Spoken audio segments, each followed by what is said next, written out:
ఓం శ్రీ రామచంద్ర పరబ్రహ్మణే నమః. భగవద్బంధువులందరకు హృదయపూర్వక నమస్కారాలు. ఓం శ్రీ రామచంద్ర పరబ్రహ్మణే నమః. ఆపదామపహర్తారం దాతారం సర్వసంపదాం లోకాభిరామం శ్రీరామం భూయో భూయో నమామ్యహం. ఓం శ్రీ రామచంద్ర పరబ్రహ్మణే నమః. శ్రీ వాల్మీకి రామాయణం అయోధ్యాకాండం 79వ సర్గ ఎందలి గల 1వ శ్లోకం నుంచి 17వ శ్లోకం వరకు గల అన్ని శ్లోకముల యొక్క వచన భావసారాన్ని మంత్రులు రాజ్యము స్వీకరింపుము అని భరతుని కోరుట, రాజ్యుడే రాజ్యాధికారి అని పలికి భరతుడు ఆయనను మరలించి తెచ్చుటకై తగు ప్రయత్నం చేయండి అని ఆదేశించుట అనే కథగా విందాం. పిమ్మట 14వ దినమనందు రాజును చేయు అధికారము గల అమాత్యాదులు భరతుని వద్దకు వెళ్ళి ఈ విధంగా పలికారు. మన అందరికీ అధిక పూజ్యుడైన దశరథుడు జ్యేష్ఠ కుమారుడైన రాముని, మహాబలవంతుడైన లక్ష్మణుని వనానికి పంపివేసి తాను స్వర్గస్థుడయ్యాడు. ఓ రాజకుమార, ఇప్పుడు నీవు మాకు రాజువు అగుము. అరాచకమైన ఈ రాజ్యంలోని ప్రజలు దైవ వశం చేత పరస్పర పీడనము మొదలైన అపరాధాలు చేయడం లేదు. నీవు ఆలసిస్తే అట్టి ఉపద్రవాలు కూడా ప్రారంభం కావచ్చు. నీ వారందరూ అభిషేక సంభారాలు సిద్ధం చేసుకుని నీ కొరకై వేచి ఉన్నారు. పితృపితామహ క్రమమున వస్తున్న స్థిరమైన ఈ రాజ్యాన్ని గ్రహించి రాజ్యాభిషిక్తుడివై మమ్మల్ని పాలించు అని పలికారు.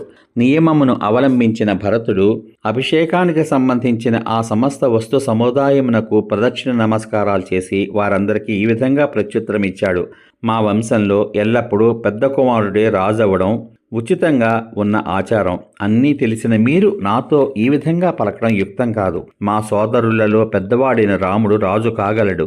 నేను 14 సంవత్సరాలు అరణ్యాల్లో నివసిస్తాను. చతురంగ బలములు గల మహాసైన్యాన్ని సమకూర్చండి. నేను నా జ్యేష్ఠ సోదరుడైన రాముని అరణ్యం నుంచి తీసుకువస్తాను. సంస్కరించిన ఈ అభిషేక సంభారాలన్నీ ఎదుట ఉంచుకుని రాముని తిరిగి తీసుకువచ్చుటకు నేను అడవికి వెళ్తాను. పురుష శ్రేష్ఠుడైన రామునకు అక్కడనే రాజ్యాభిషేకం చేసి అతనిని ముందు ఉంచుకుని యజ్ఞము నుండి అగ్నిని తీసుకుని వచ్చినట్లు తీసుకుని వస్తాను. నా తల్లి అని పేరు పెట్టుకున్న ఈమె కోరిక తీరినట్లు మాత్రం చెయ్యను.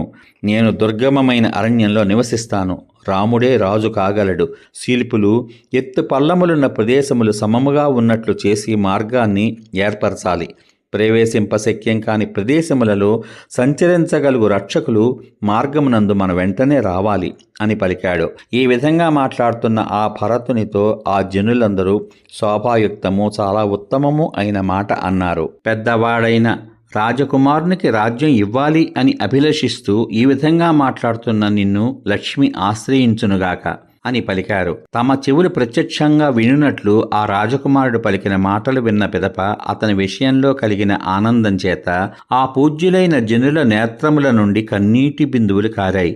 అమాత్యులు, పరిషత్తు కలిగిన ఆ జనులందరూ అతని మాటలు విని సంతోషించి, ఓ నరశ్రేష్ఠ, నీ ఆజ్ఞ ప్రకారం భక్తిమంతులైన జనులను, శిల్పి సముదాయాన్ని మార్గ నిర్మాణము చేయుడు అని ఆదేశించాము అని పలికారు.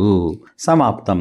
ఇంతవరకు మీరు శ్రీ వాల్మీకి రామాయణం అయోధ్యాకాండం 79వ సర్గ ఎందలి 1వ శ్లోకం నుంచి 17వ శ్లోకం వరకు గల అన్ని శ్లోకముల యొక్క వచన భావసారాన్ని మంత్రులు రాజ్యం స్వీకరించమని భరతుని కోరుట, రాముడే రాజ్యాధికారి అని పలికి భరతుడు ఆయనను మరలించి తెచ్చుటకై తగు ప్రయత్నం చేయండి అని ఆదేశించుట అనే కథగా విన్నారు.